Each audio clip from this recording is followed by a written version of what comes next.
nhắn với mây trời, mây có bay về, hãy mang theo từng cánh thư xanh đã trao nhau thuở nào.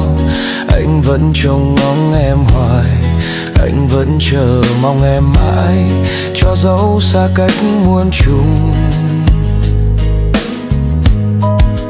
Nhắn với mây trời, mây có bay về, hãy mang theo từng giấc mơ hoang mà ta giấu trong tim.